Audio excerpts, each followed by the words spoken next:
Hello and welcome to BookTalks, where we talk about books, drama, and our bookish opinions. Today's topic is the 2025 Goodreads Choice Awards. For more content from us, you can find us at Literary Liberation all around the internet, and we are currently raising money for the Northern Gaza Water Fund, and there's a link below if you'd like to donate to that. And I'm your co-host, Kristen. You can find me at 10CBR on all social media platforms. And I'm your co-host, Mariah, and you can find me at Hungry Rye on all social media platforms. Okay, well, so, if you don't know, if you're not on Goodreads like Mariah and I are, the Goodreads Choice Awards finally came out with their winners this past Thursday, and we have quite a few opinions on the Goodreads Choice Awards. If you normally listen to our podcast, we don't normally kind of do chattering videos, but we're going to start now, and we thought a good topic to start with is the Goodreads Choice Awards, and we mostly wanted to discuss how much it kind of sucks. I don't think we very much, a lot of the books that were on here and won, Mariah and I, either have never heard of them, or B, they're written by a problematic author and we had no want in reading them. And yeah. And upon further investigation, it appears that they used to have a system where people could just prompt what books they wanted to see on it for every election cycle for the awards, and now it's kind of ambiguous, which likely means that it's a marketing thing, like books that they want to sell more or they think are going to be more profitable, which is really frustrating because this kind of gives the Barnes and Noble type books where you've never fucking heard of any of them. And truthfully, on many of these, I hadn't heard of a vast majority of them. These were not, which is fine, I guess. They're not just book talk books, which is cool, whatever. But a lot of them were seemingly random. There were some that won that had very few ratings, which I found very interesting. It was like, oh, why was this? But yeah. Okay, well, I think it's good now. Yeah, most of these I had not heard of. Some of them I maybe had heard of the author. And so, whenever I voted, I mean, me and Mariah, we believe in democracy. We voted for this, even if we had no opinion on most of these books, because we want to make sure our voice is heard. And I don't know how many even winners we ended up voting for specifically. So, in the fiction category, most of them I did not recognize, but I recognize, Frederick Bachman because I've heard of Beartown, and so I voted for Frederick Bachman, you know? Yeah, and I had only ever read one of the books, or one of the authors. It was Chimamanda.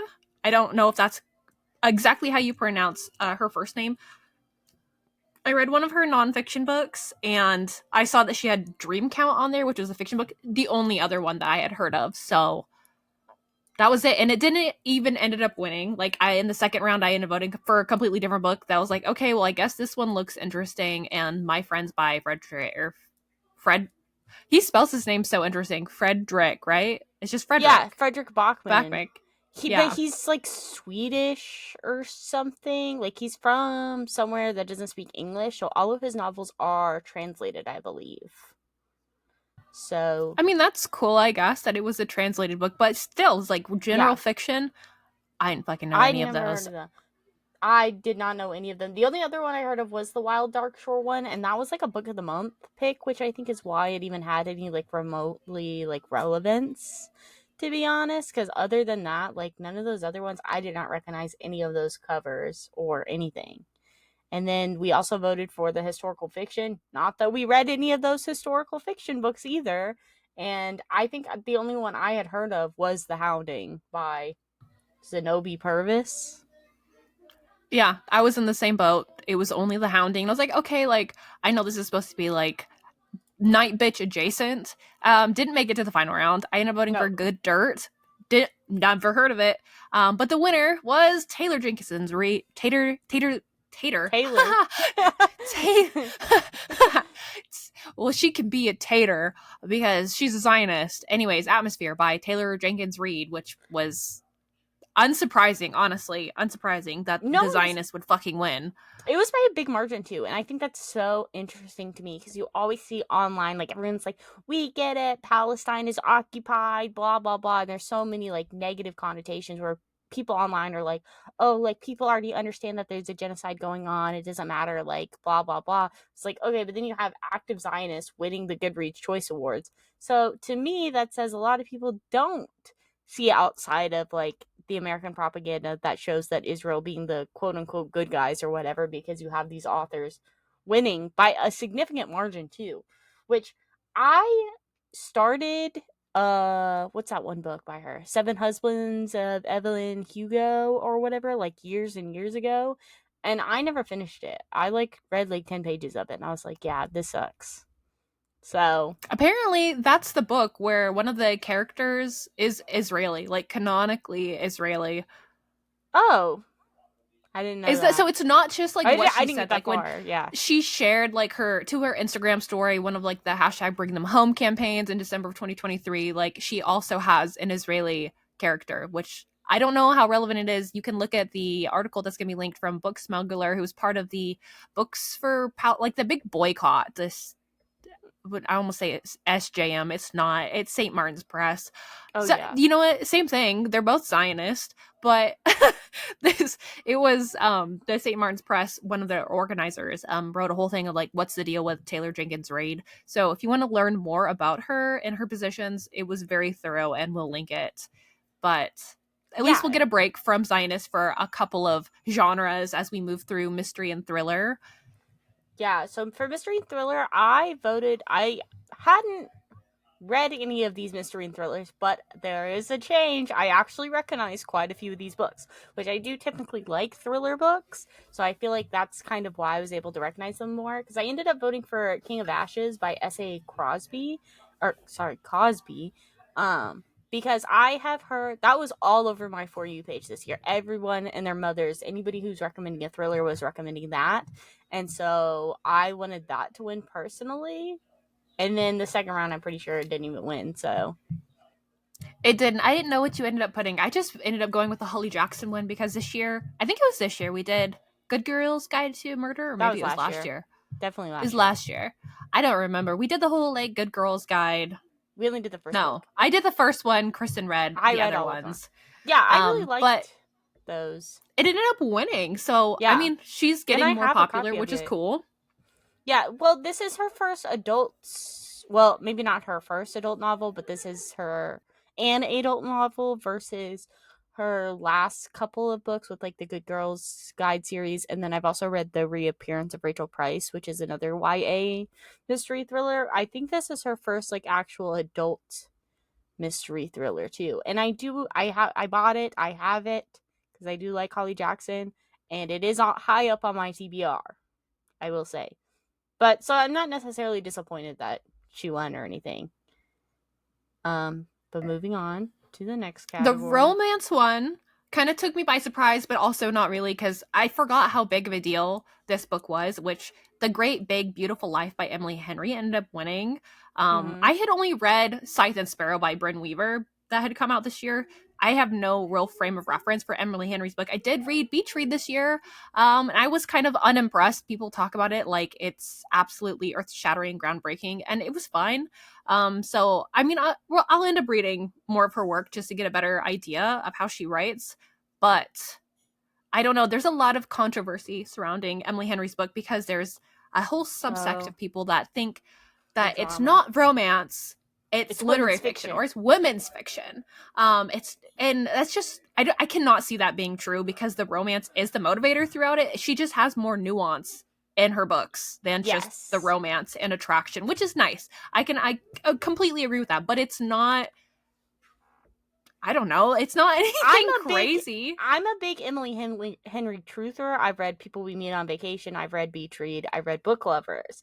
I've enjoyed all three of them for contemporary romances because as someone who does not genuinely consume, like in general, I could probably like straight contemporary romances, I could probably tell you most of them are probably Emily Henry, Allie Hazelwood, and that's like it. Like I don't really genuinely delve into that and stuff. And I like Emily Henry's work. I do think that it is. I don't think it's necessarily like women's fiction, but just because it, again, like Mariah said, it just has a little bit more nuance. There's a little bit more of other plots going on besides just the romance, and so I think with people that are reading Emily Henry, because obviously a big sector of her readers are romance readers, they're just so used to romances that don't have a supplementary plot, and that's why they view this one that has maybe almost a more even, like, from what, because from my understanding it's almost like an interview style,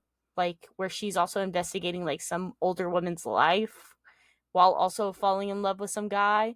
So it's like she's has like her career is very prominent, and then also like her relationship is very prominent in this book, but that doesn't mean that it's not a romance book either, you know. Yeah. I just think like moving forward in 2026 that there's going to be more contemporary romance books that are raising the bar in that regard. So it'll be interesting to see what's on the 2026 romance category. Obviously, there's always going to be some like random like dog shit on there, but I think there's going to be more books that are going to follow along this line where they have a little bit more like robust content, maybe some more social content or some, I cannot talk today, social commentary that is relevant that people are liking. And I really hope so because people are getting tired of just like I the agree, and general. I do think this is a trend that we can already see. Not that I've read any of hers, but like I know Abby Jimenez is also an author that's well regarded in that way. People compare her a lot to Emily Henry, where I do see a lot more of these books getting recommended. And with those types of romance novels, I am personally more intrigued in. If a book just has like the romance being the only plot, that is not my type of book, which is why I typically don't read these. But I will, I think, always check out like an Emily Henry book in general. And I think that's the case for most people, because I know a lot of people that aren't big romance readers either that still will read like Emily Henry. Which is a good segue because I think that's why romantasy has its own category now. And also, I was very surprised with the results because not everyone just likes a contemporary romance. We have a fantasy element to it. And there was some interesting books on this one. The one This is I also a noticed, newer category as well. It's yeah, only been recently added because with the fantasy category, I think SJM was winning it nonstop, and people were tired of that getting the only recognition for fantasy. So they added, I think it was 2022 or something, they added the romantasy category, right? Relatively recent. They've actually added this category. But I actually, again, this is another one where we're more in like the romantasy realm, so I think we recognize a lot more of these books and authors than some yes. other I don't think I categories. had read any. Off the top of my head, I can't think if I I actually didn't had read read any, any. But Night in the but I Moth by Rachel Gillig was the one that I wanted to win because I think it's cool. The cover is beautiful, which I know you shouldn't judge a book by its cover, but you know, it's the most interesting one on there. And lo and behold, Rebecca wait, but Yarros, Onyx Storm fucking won. I also voted for The Night in the Moth, which is my current read. I had not read it at the time, but I am currently reading it, and right now I enjoy it. But I also read One Dark Window, the duology, the Shepherd's King duology by Rachel Gillig, and I really enjoyed those. So, yeah. But then, of course, Onyx Storm by Rebecca Yarros won that evil woman. It's like, okay, we're the second Zionist author. She writes like military romance. She claims that she's anti-war. I don't think so. I don't think you're Anti-war, anti-war. but You're then not anti-imperialism, are you you? go to her profile, and she's like, "I love my military husband." What? Like, okay, you're anti-war, but you're going to promote the U.S. military for free, and all of her books are like military romances too. Like the MMC is like, I'm pretty sure he's in the military. Yeah, like the whole thing, she said, I went through it. It's like, I write for anti-war. Like that's the theme of my books is being anti-war. And I honestly, I'm just like tired of like the war is bad. Like we're beyond like the 1970s, like bring peace, not wars or whatever. In this age. So when she got outed for being a Zionist, she was like, no, actually, it's not that. I'm just anti-war. And October 7th was bad. And it's like, shut up. And she's just like, I gotta use my white privilege for good. And then she went on, do you remember? I have the link Yes, I do on remember this. this. She was asked in the interview, like, if she could co-write with any author, dead or alive, who would it be? And she said Octavia Butler. People were just like, ooh. That's so embarrassing because Octavia Butler would not write with you. Like, what does she think that she's writing that's so groundbreaking? Versus Octavia Butler.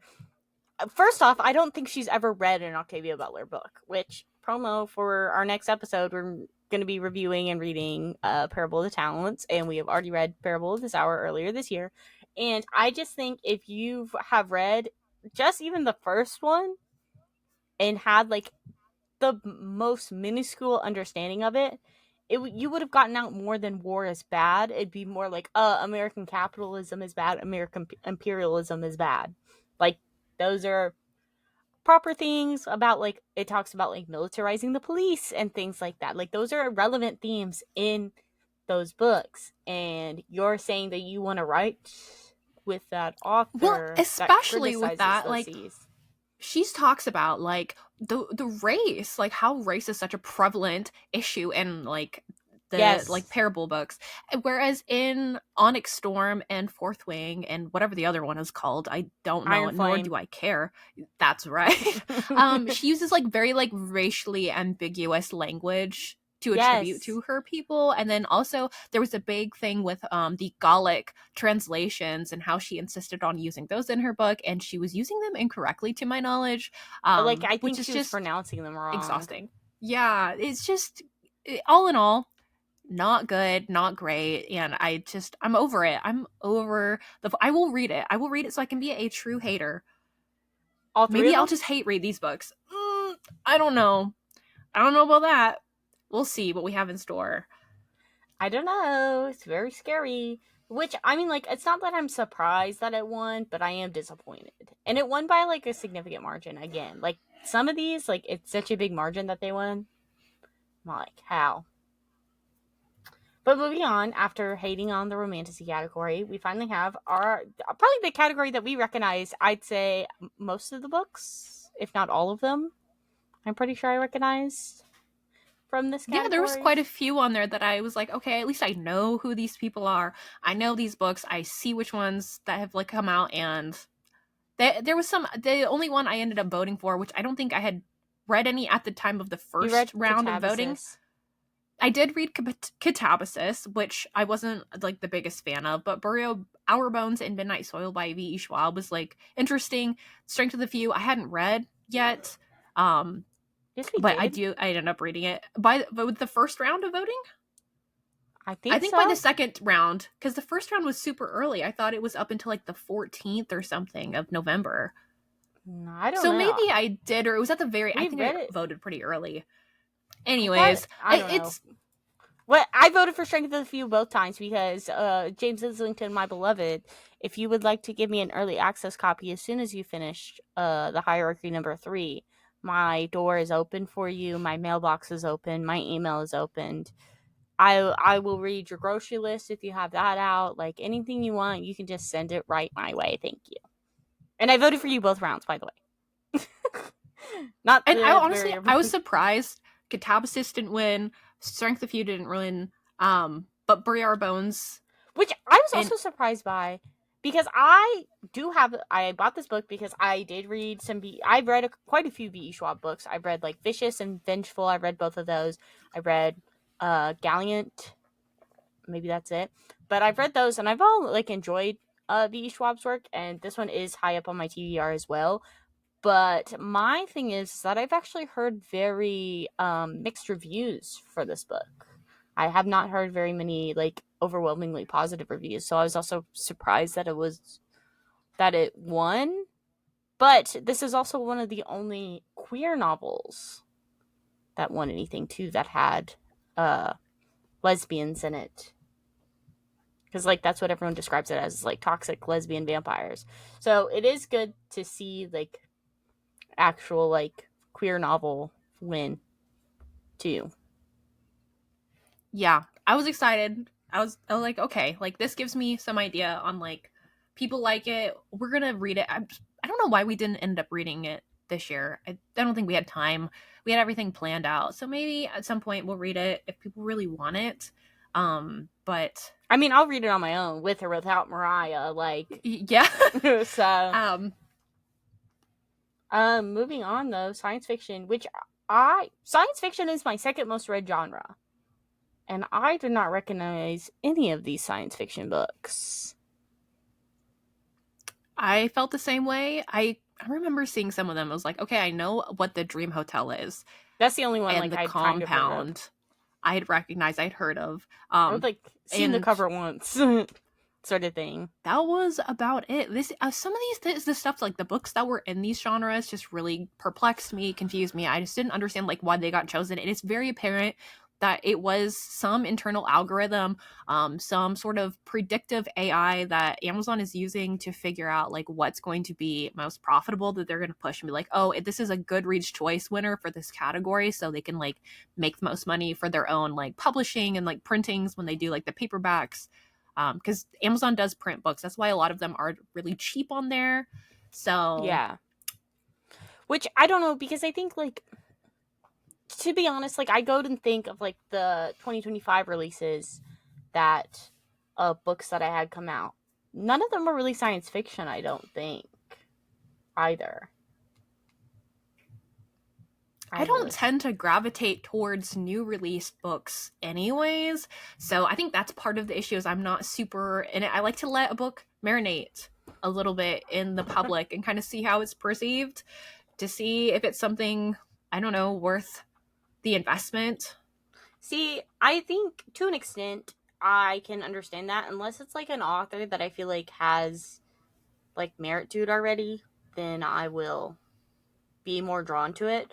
But I feel like I don't normally keep track of how many like new releases I read. I don't know if you do typically either. Kind of, I just end up going where the wind takes me. And I feel like this year I actually did read a lot of like new releases, and that's why I'm also very surprised that I didn't recognize as many as maybe I felt like I should have. I feel the same. It wasn't until we got right because like the Compound one, I think it's because like Love Island was so popular is why it won, and because people were advertising it as being like a Love Island dystopian Mm-hmm. novel, that's why it won. But like the horror genre had more on it, which I had recognized a lot of the authors.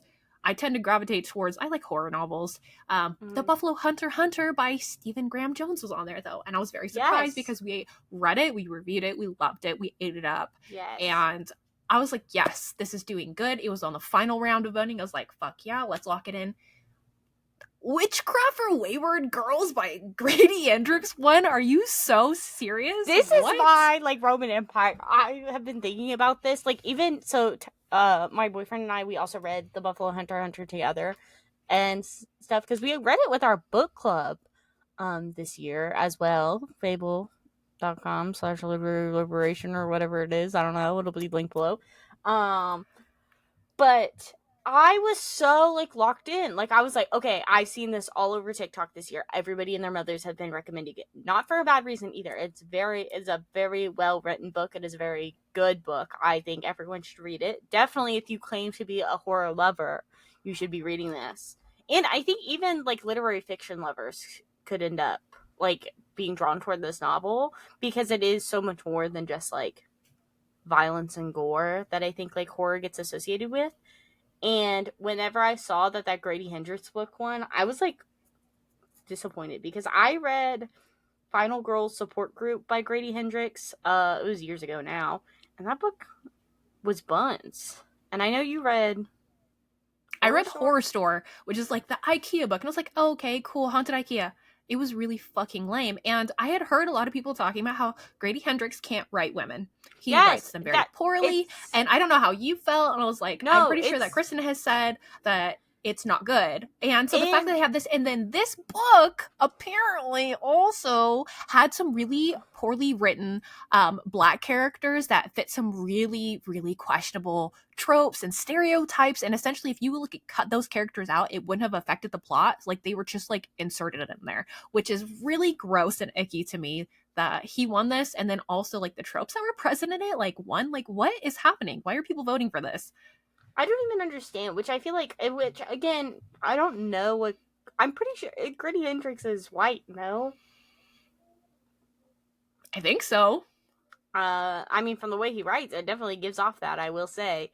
But I think it is very telling, I guess, the type of people that are voting in the Goodreads Choice Awards and stuff, where this is just like one of these things that, like, I like to think that, like, and I know especially because, like, the side of Book Talk that I'm on, and probably, like, the side of Book Talk that you're on, and, like, the things that we can consume in the bookish spaces, we see a lot more diversity and a lot more well-roundedness in our recommendations and what I consume and what I make sure I try to read, and making sure that I'm reading diversely as well. And this reminds me that most people don't do that. Yeah. Anyways, I was very disappointed in Yeah. that. Almost as disappointed as I was with the debut novel section. Oh, yeah. Which, what we voted for, I hadn't seen the cover, I think. It was Junie by Aaron Crosby Eckstein. And I hadn't heard of it, but I liked the cover, and I think I've seen, like, maybe a few people recommend it, but not, like, super majorly. But the winner is definitely, like, cringeworthy. Alchemized by Sen Lin Yu. Wow. The fact that this one was also in the romantasy section. Surprised it Which, didn't win in that. Which they which, threw it again in the debut novel. Why are books allowed to be in two different sections? That's my whole thing. yeah, I feel like maybe it should go to whatever it, like, falls under better, which I know people were saying whenever they read Alchemized or whatever that it's not romantasy. Okay, I read Manacled, so, and I will say, um, maybe, and obviously I'm sure there's some major differences in Alchemized and Manacled, but from my understanding, it's enough of the same where it doesn't necessarily matter that much to be that different, except for maybe copyright infringement. But I think that this book is definitely a romance book, whether or not you want to, like, fight me on that. I know you girlies like to tussle, but if you have to look at romance books the way that, first off, if a book is a story and it has a plot, if the plot is being moved forward by the relationship between, like, the male main character and the female main character, you know, and how their feelings for each other adapt and grow and how different things change, then that's a romance book. It I'm spoilers for Alchemized, probably. I don't know, I haven't read it, but spoilers for Manacled. It has the happily ever after that you get in a romance book that is required for a romance book to be a romance book. Where I would think if maybe this didn't have that, or maybe had other things going on, it wouldn't be a romance book. But I'm telling you, the things like the Handmaid's Tale aspect of it and, like, the other aspects of it are not as big of a plot point as you would think if you were. It's just, it gives me the Emily Henry vibes, where people are like, oh, Emily Henry's women's fiction, oh, this is fantasy. Just because you don't feel like the romance is being shoved in your face doesn't mean that it isn't being shoved in your face either. Yeah, especially like it's a known It's like a thing. It's reading like this was like comprehension, to be what honest. Dramini? Isn't that what it's called? Yes. Dramini fan Draco fiction, Malfoy and and Hermione Granger. the fact that it links back to the original IP, but it's so far distant. No, it's not. It's not. It's not. I You know what? I will hate read. This is another one. Round 2. Hate read. I'll read hate read 1,000 Alchemized. pages. I am a spiteful bitch. So, and I mean anything's possible. And I feel like I have to, because when we look at the audiobook section, Onyx Storm won. Yeah. Two different categories. And I'm like, why is this winning? What is it like? My partner said, he said, they're lucky a 10-year Caller Carl didn't come out this year. No, seriously. I was thinking about that. I was like, why isn't Dungeon Crawler Carl on here? But there hasn't been one this year. Next year. Next Next year. year. Jeff Hayes, you got it in the bag. I promise you. I'm already voting for it. I've already voted for it for next year. We're Pre-voting. canvassing for you. A lot of the other books on the audiobook I hadn't really heard of, except for Sister Wife by Christine Brown Woolley, because I plan on reading that. But I don't even know what the people rate audiobooks wise. Like, do you like the book or do you like the audiobook narrator? Like, that's what I don't understand. Like, what's the difference? Which, I mean, like, we listen to audiobooks and stuff, and I just feel like, why is it even its own category? To be honest. It doesn't Like, make I any didn't. sense to me. Like, so are they saying that, like, if you read the physical book, technically you shouldn't be voting on the audiobook category? Like, I still voted for the book that I recognize. Like, what about it? I think it would make more sense if there was something special about the audiobooks where Like, they're if they like were, acted out. like, Like that. Dungeon Crawler Colorado, you know, like they have like a full production scale. There's some different ones that have like They do a full have. team. They do full cast, like, re-narrations, too. Like, not that I'm endorsing this author or anything, but I know, like, Red Rising recently had, like, a full cast narration come out. I'm pretty sure, like, the series of unfortunate events is having, like, Tim Curry is, like, narrating it with, like, a special voice cast sort of thing, you know. So, like, those are, like, actual productions versus, like, Onyx Storm by Rebecca Yarros is just, I mean, I didn't listen to it, but I'm sure it's just one girl being like, oh my god, I'm so tiny and small for the win. Like, that's all I know about Fourth Thing, to be honest. I haven't read it, so, but that's what I know. Oh, the shade. That's so funny. But you know what? Where that's not present is in the YA fantasies, which I will say the fantasies and sci-fis, I did recognize a lot of these titles a lot more. Like, I know Is the this your like first category Oathbound. you've actually read something in? Yes, that well, I've read something and it won. I told you Yeah. I don't read a lot of like new books. Like I just don't. I'd rather go through older books that have been published. I don't know. I see some of the new stuff and I'm like, this is kind of fucking boring. I know, but I feel like new So I wait. books do so much better for us. It's yeah, that's like the thing. It's like whether or not you need to invest your money. So when we read new books, it's I'm doing it out of obligation. And this one I did out of obligation. My standards were really low for reading Sunrise on the Reaping by Suzanne Collins because like what after reading Ballad of Songbirds and Snakes, which I did not like, I didn't have high hopes. This one, ooh, And this one wasn't I even loved nominated for it. Best Audio when you listened to it on audio. It was very good, and it won. And it It won. won YA Fantasy, which I didn't vote for it, which I had also read it, but I also read another book in this category, which is Oathbound by Tracy Tion. And for those of you that don't know, I read the 3 books that are out so far in the Legendborn series.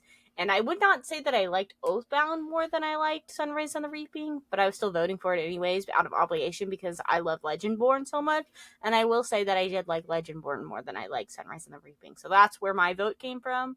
But I'm not necessarily disappointed that Sunrise on the Reaping won. It also makes sense because, like, them Hunger Game heads are crazy. That is so true. And then moving on, not just from YA fantasy, but now to just YA general fiction, which I find it interesting they don't break it up into more categories either. Like, because, like, in the YA fiction, there was romance in it, there was, like, literary YA, like, all of anything that wasn't fantasy or sci-fi, it was all basically shoved into there. Which I hadn't read anything there. Mariah hadn't read anything there. I originally voted for When Devils Sing by Zan Klar, which I got that on my For You page. The author like made a post or whatever. I think we should read it for the podcast. From what I know about it, it's supposed to be pretty good and pretty. We can definitely check it out. The only one I had recognized was Nobody in Particular because it was a sapphic novel. And I was like, okay, that's cool. I like that that's around. I voted for it in the second round. And then Fake Skating by Lynn Painter one, which Lynn Painter is also like a controversial author where she had a Yes. Zionist take, has since kind of redacted it. However, I don't think it's a full redaction because I read the original post and I think it's just in line. I don't. Yeah, well, because, like, the thing is again, people don't understand what a Zionist is either. To be honest, like, let's be honest here. People think that, like, whenever they're like, oh, like, somebody's getting called a Zionist, and they're like, oh, I'm not a Zionist, I, like, support Palestine or whatever. Okay, but you still believe in the state of Israel, yes? So guess what? Guess what you are. Yeah, they'll be like, Let's I'm think not a about it. Zionist. I support a two-state solution. Then you're reaffirming the settler colony. That's literally Zionism. You approve of their right Like, to the land. Like, let's use our fucking brains here. Rub the brain cells together and like think of it. And I'm so tired. I'm so tired of it. I can only imagine like how like Palestinian people and like people who just are like dispossessed just feel. You know, like this is no, exhausting. it's literally like because like people are like, oh, I'm not a Zionist, blah blah blah, or like they'll be like, oh, this author isn't a Zionist. Okay, they've supported Palestine, yes, but do they still believe in the state of Israel? Yes. Then guess what? They're a Zionist, whether or not you want to believe it or not. Which unfortunately, this is what the mainstream is. Most people are Zionists. Like that's why Israel is facing virtually no backlash for what they do, you know. And so just being outspoken about Palestine is like the bare minimum, to be honest, for most of these authors. And so I think this is something that definitely needs to be called out more, especially because a lot of people, I think, did like there was a big like after October 7th when a lot of people were actually aware of what was going on in Palestine. Like that really like opened a lot of people's eyes, I will say, to what was going on there in Palestine and Gaza. And I think I think that people need to keep learning more, and people are not learning more. Like they just like see like the Instagram infographics and stuff like that, and they don't do that. Which going on into that, a way that you could learn more is by what we nominated for the nonfiction round, which I haven't read this yet, but Mariah has. One Day Everyone Will Have Always Been Against Us by Omar Elakid. I love this. There is some controversy surrounding some of the lines in it, which I think are not completely warranted. It's exhausting. I was so surprised to even see this on there. There was also The Serviceberry, which is by the same author that wrote Braiding Sweetgrass. Like, there's some really good picks on the nonfiction category. And then in the final round, I saw like One Day on there as well, and I was stoked. I was like, holy shit, it's gonna happen. Because 107 Days by Kamala Harris was also in this category. And I was like, literally, like anything but her can win, because I also read that and it was just dog shit. It was a dog shit book. But then this surprised me. That was Everything is Tuberculosis by John Green. And honestly, I'm just exhausted of the Green brothers, so I don't really have any desire to read the I book. Well, But okay, so I actually read this one. Thank you very much. Um, but I don't necessarily think I'm not necessarily like disappointed in this. I mean I was a big John Green fan in high school. Hank Green I don't really care about, to be honest. Like John Green was the only one I really cared about or anything. And I read the Anthropocene Reviewed earlier this year and I really adored that. And I do think that this book, for somebody, I don't know how much you know about tuberculosis or anything like that. I don't really know anything until reading this book, and so I do think this was a very educational book, and I do think it's very short too. It's less than 200 pages, so keep that in mind as well. And it is informative about tuberculosis. And I, from the reviews that you put, it acts like it doesn't mention capitalism or talk about like corporations and stuff patenting vaccines and different things like that. It does go into that. It just doesn't go into the extent that it probably should have. And I do think that it's mostly a primer. I do think this is something that a lot of liberals could read and actually get a lot out of. And people that haven't, like, that don't read nonfiction, I do think this is something that genuinely it does very clearly and very concisely show the problems within capitalism and how that affects like people getting medicine and healthcare in other countries because of the way that we're the way that we're like exploiting resources and different things out of the global south. Obviously it's John Green, he's kind of lived up, it's not super in depth, but it's not, I think, to be honest, I don't think he's quite a social democrat. I think he's more like a democratic socialist. This is obviously, I don't know him personally or anything like that, which is fine for what it is. And I do think that this book could gone further, but I do think this is a great beginning step for liberals. Genuinely. Like this is something that I think it has the story element too, where it's got a nice narrative structure, where it does promote the empathy aspect that I do think a lot of liberals and conservatives lack. And so you can shit on it all you want. But I do I think it mean, I've is. just like read through some of the reviews. Like Nathan, I think at Schizophrenic Reads, gave it like a 3 or 4 star rating because Nathan really likes John Green's work or has in the past.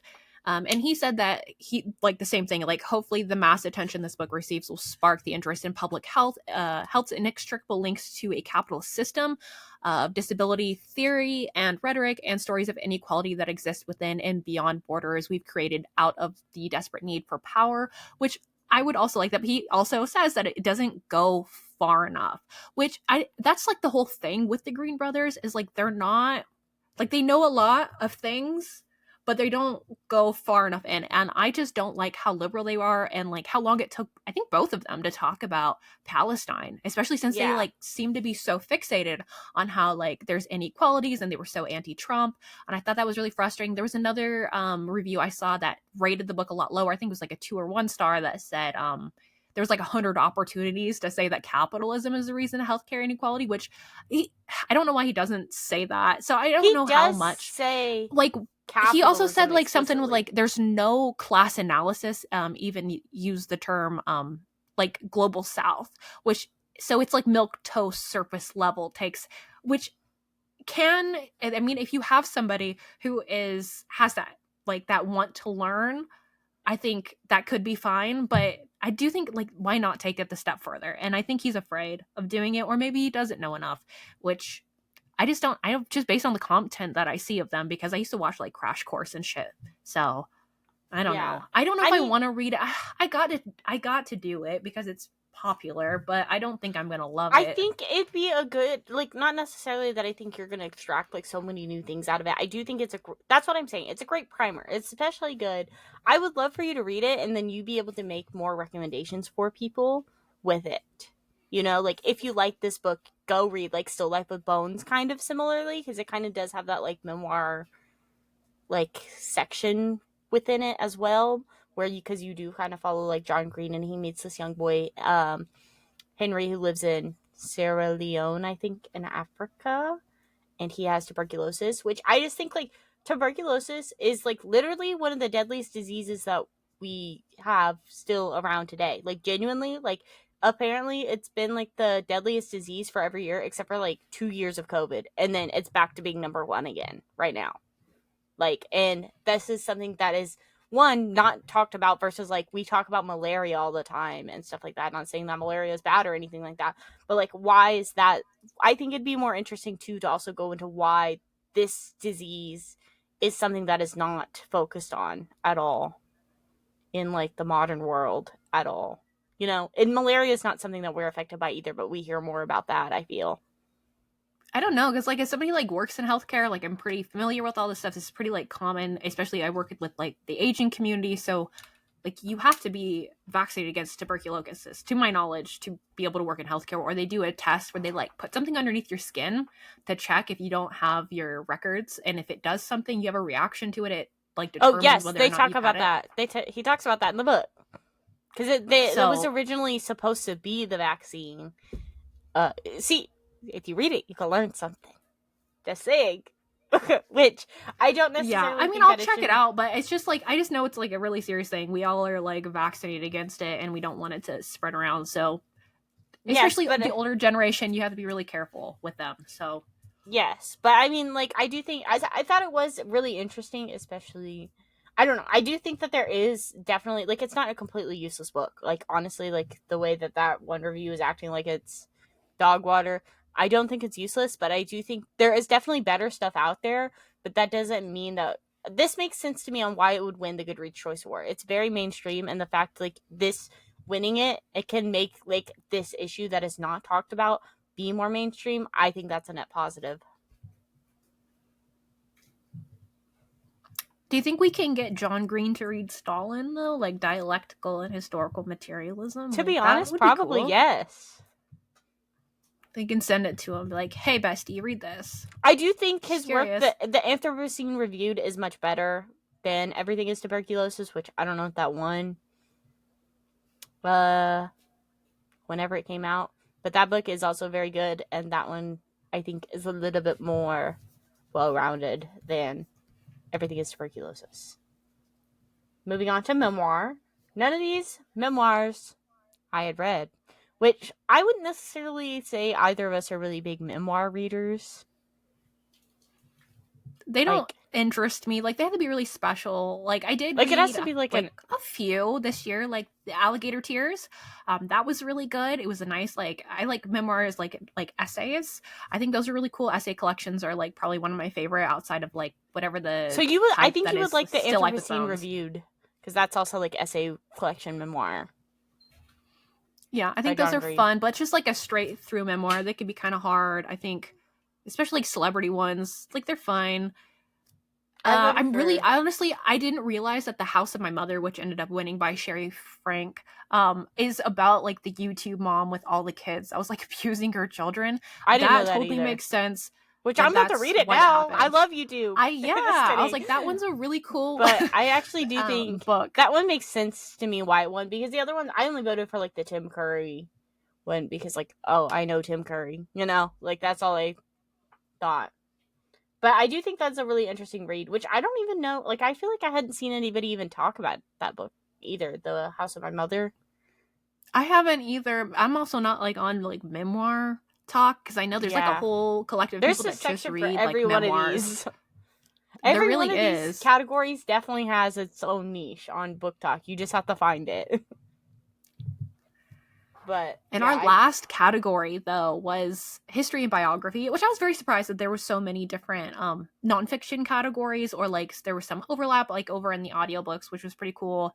Oh, this one had a lot of books I had read. Lost the memoir category. Take the way. Fucking celebrate. L, War Criminal. We just have to make sure we celebrate the L. Sorry, but go ahead on your history and biography. Some of these I hadn't seen. Original Sins by Eve L. Ewing is one of the ones I had seen floating around from some of my nonfiction book talk creators that I'm friends with. They really loved it. I have it on my list of books I need to read, but I'm just so behind on my general TBR that I haven't gotten to it this year. So that was like the one I voted for. I don't know that I had actually read anything in the history and biography section off the top of my head. I'd have to go look, honestly, but I don't think I wouldn't think so, because I feel like you probably would have voted for it if you read it. Right? That's what I'm thinking. But you picked one that I don't think I had heard of. I picked the Lorne Michaels one because I was kind of on an SNL kick this year. I don't know. And then that one didn't make it to the next round, so then I voted for the James Baldwin one because I've heard of him. Now, the one that won really frustrated me because I hadn't heard of it. I hadn't heard of it either. It's the How to Kill a Witch by Zoe Vindis. It definitely says Zoe. Vidito Ossi. Zoe? Yes. I mean, I feel like Zoe with a Y. No, that's how you spell Zoe. I've never seen it spelled like that. I've always thought it was I have a sibling that used to spell it that way, so. Well, there we go. It's pronounced Zoe. Okay, well, you can butcher the last name then. Zoe Vinditosi. This one, I don't know how it got so many. I don't know how it won because it only has 1,139 ratings. But didn't it tell us? And it got 45,000 votes. How many people have on their one to read though? Because I feel like probably a lot of people. I imagine. I think a lot of people do what we did, where they didn't actually read these books and they just voted for books they recognize. My Goodreads isn't loading, so I can't look at it. But that's what I kind of imagine. But the thing with this book is, apparently it's about like Scotland, and witch trials in there. Which apparently the authors of this book run a podcast, and people in the ratings were saying that it reads like podcasters wrote a book. It wasn't thorough enough. Derogatory. People didn't like the tone. Yes, like very like negatively, and also apparently they used AI art in the book. Oh. So it's like it's very strange to write a history and biography book. One, if you don't have, I don't know, an autistic hyperfixation or maybe a degree in history. I feel like those are the only two people that I really trust when it comes to history and biography to write something like that, and that they're just like run-of-the-mill podcast. I don't know anything about these people. I was just looking through some of the written reviews, which there's only 229 written reviews. Very weird.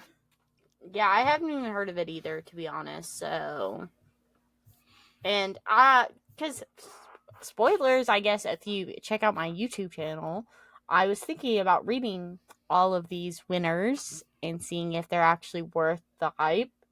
Not that I read anything else in this category, But I did request this on Libby while it's only a 2 week wait. So hopefully it doesn't go up too much longer. So Kristen's going to do the good Lord's work, which is reading through Yeah, all I'm of going to these do to the give Mariah's you job. a synopsis on whether or not they're good and why they would put these out there. It's got to be some internal algorithm that decided. Well, I But don't imagine. So you think even the voting is like algorithm? Or just like no, you I agree just think that like people the just voted whatever they saw?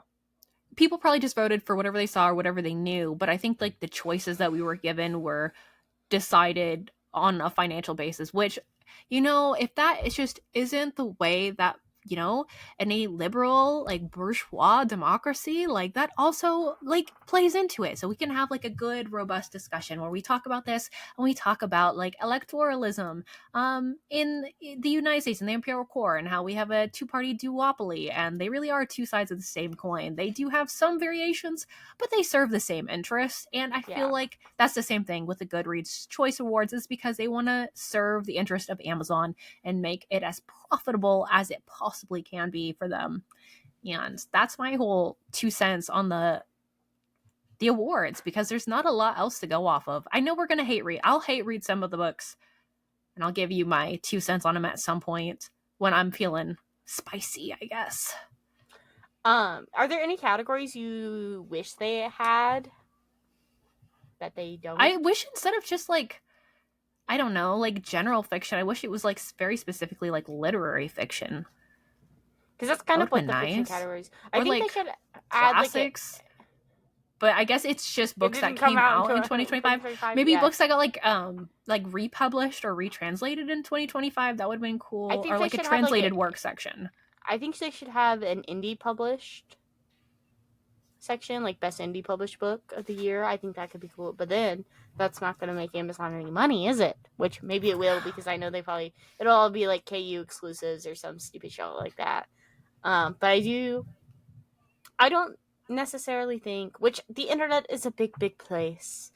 The book talk is a big, big place. And just because Mariah and I had never heard of these books or didn't enjoy these books or didn't want them to win doesn't mean that you're stupid. But maybe it does. Unless You it's voted for a 107 stupid Days one. by Kamala Harris, If because you then I voted for that, will then definitely you are. I will find you and I will tell you all the reasons. I'm still working on my review. I had to She learn. I can't. had to do. Oh my god! Do you know how much like legwork I had to do? I had to learn all about the UAE. Because I she mean, those are brought it good up. things. Yeah. So it's good for me in that sense. But oh my god! Like I have to like look all of this stuff up because she clearly didn't, or she doesn't care enough, So or she's she's lying. lost both, I guess, 3 of her own elections, huh? She lost the actual election. She lost the memoir election in Goodreads, and then she also lost the nonfiction section. All 3 of them. So, triple L's for Kamala Harris. You'll get them next I think time, she's but gonna hopefully run not. again in 2028 or Please don't. yeah, right, 2028. Yeah, They say they're next gonna time. run Gavin Newsom, but I think she's gonna run alongside him, either like together or I don't I'm know. not I'm voting pretty for sure like Gavin the way Newsom. that I can tell you that right now. it's the way the book is set up, it's kind of giving the insinuation, even though they got $1 billion for their campaign. Yeah. And he still fucking waffled that, man. Yeah. Talk about an L. Other than that, I don't know. Do we have any other closing thoughts on these Goodreads Choice Awards? I think next year I would like more queer novels to be nominated, more queer authors, more POC authors, because this is incredibly lacking in every realm. First off, 1, by not winning. 2, by not even being nominated, you know? So, that's my main thing.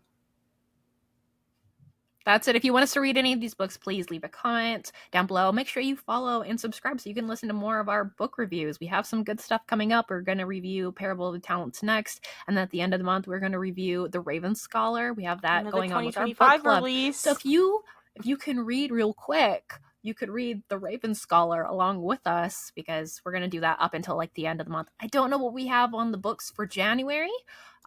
So if you have any ideas like what books you want to read that have like good politics that you want to read with other people, join the book club, because that's cool. And we'll read, if anyone says read a book, like we genuinely like look into it and try to slot it in. So if there's a book that you really, really want us to read, let us know.